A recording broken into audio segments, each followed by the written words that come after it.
Një nga sprovat më të mëdha është vazhdimi i përçarjes.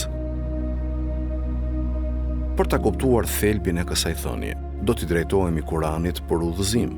Allahu thot në surën Bekare, në ajetin 155.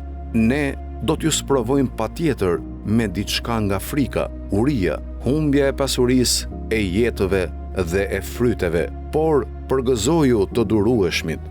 Ky ajet tregon qartë se sprovat dhe vështirësitë janë pjesë e pashmangshme e jetës. Ato shërbejnë si prova nga Allahu për të vlerësuar besimin, durimin dhe qëndrueshmërinë tonë.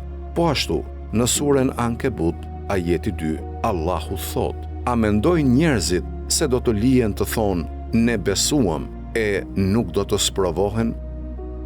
Ky ajet thekson se sprovat janë një pjesë e domosdoshme e rrugëtimit tonë drejt rritjes dhe pjekurisë shpirtërore. Ato shërbejnë për pastrimin e shpirtrave dhe forcimin e besimit.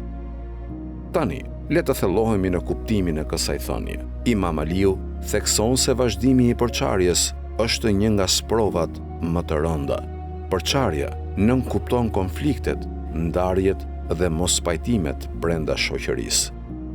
Ajo mund të shfaqet në forma të ndryshme, si trazira politike, padrejtësi shoqërore, përçarje fetare apo edhe mosmarrveshje personale. Vazhdimi i përçarjes është një sprovë e madhe sepse çon në shkatërrimin e harmonisë shoqërore, paqes dhe përparimit. Ai pengon zhvillimin dhe mirëqenien e individëve dhe të komuniteteve. Përçarja krijon një klimë armiqësie, mosbesimi dhe urrëtie, e cila në fund dobëson strukturën dhe stabilitetin e shoqërisë.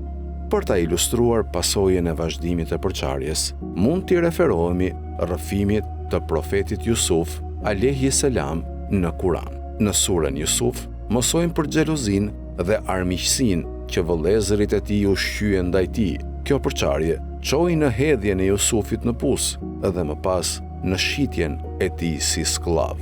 Ky veprim shkaktoi vuajtje të mëdha për Jusufin, por gjithashtu shkatërroi unitetin e një familje dhe solli vite të tëra dhimbje dhe ndarje. Në mënyrë të ngjashme, në kohën e Imam Aliut, uniteti mysliman u përball me përçarje dhe konflikte të thella.